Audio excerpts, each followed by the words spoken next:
Students, आज हम लोग बात करेंगे नेटवर्क ऑपरेटिंग सिस्टम की। जो हमारा नेटवर्क ऑपरेटिंग सिस्टम है उसका जो मेन पार्ट है कम्युनिकेशन प्रोवाइड कराना। इट मीन्स दो या दो से अधिक सिस्टम के बीच में इंटरलिंक कराना, ताकि वो सिस्टम आपस में कम्युनिकेशन कर पाएँ।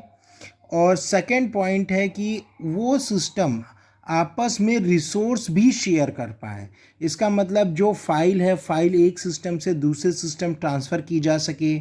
जो एप्लीकेशन प्रोग्राम है वो एक दूसरे में शेयर किया जा सके। और मान लीजिए कुछ सिस्टम आपस में एक दूसरे से कनेक्टेड है और उसमें कोई एक प्रिंटेड भी उस नेटवर्क में अवेलेबल है, तो वो सभी कंप्यूटर्स एक कॉमन प्रिंटर को वन बाय वन एक्सेस कर सकें।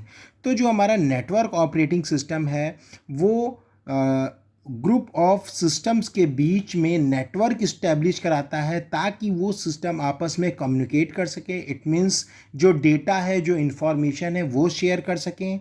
और दूसरा जो मेन पॉइंट है वो है रिसोर्स शेयरिंग, कि जो भी रिसोर्सेज अटैच हैं या जो भी रिसोर्सेज अवेलेबल हैं उस नेटवर्क में, वो सभी सिस्टम यूज़ कर सकें। जो कॉमन रिसोर्स है वो सभी system one by one access कर सकें। अब टाइप ऑफ ऑपरेटिंग सिस्टम, हमारे पास दो टाइप के नेटवर्क ऑपरेटिंग सिस्टम होते हैं। पहला होता है क्लाइंट सर्वर। क्लाइंट सर्वर में जो मेन पॉइंट वो होता है कि एक सर्वर होता है जिससे डिफरेंट क्लाइंट्स कनेक्ट होते हैं, और ये क्लाइंट अपनी रिक्वेस्ट जो है सर्वर को सेंड करते हैं और सर्वर इन सबके रिक्वेस्ट को रिस्पॉन्ड करता है। मान लीजिए इन्होंने कोई रिक्वेस्ट की तो इन्होंने उसको रिस्पॉन्ड किया। जैसे हम गूगल पे कुछ लिखते हैं तो गूगल हमें रिस्पॉन्ड करता है, रिप्लाई देता है, तो वो गूगल का सर्वर हमें रिप्लाई कर रहा है।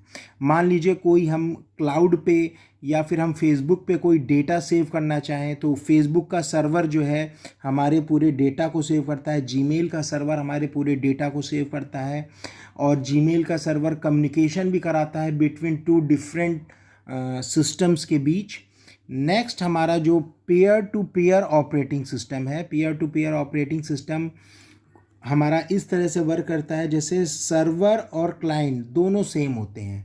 मतलब कि मान लीजिए जब दो सिस्टम आपस में एक दूसरे से कनेक्टेड हैं और वो एक दूसरे से कम्युनिकेट कर रहे हैं, इसको यूज़र टू यूज़र कम्युनिकेशन भी कहते हैं। इसमें कोई क्लाइंट नहीं होता, कोई सर्वर नहीं होता, दोनों सेम लेवल के होते हैं। दोनों या तो दोनों क्लाइंट होते हैं, दोनों यूज़र होते हैं जो एक दूसरे से कम्युनिकेट करते हैं, एक दूसरे से पर्सनली अपना डेटा इंटरचेंज करते हैं।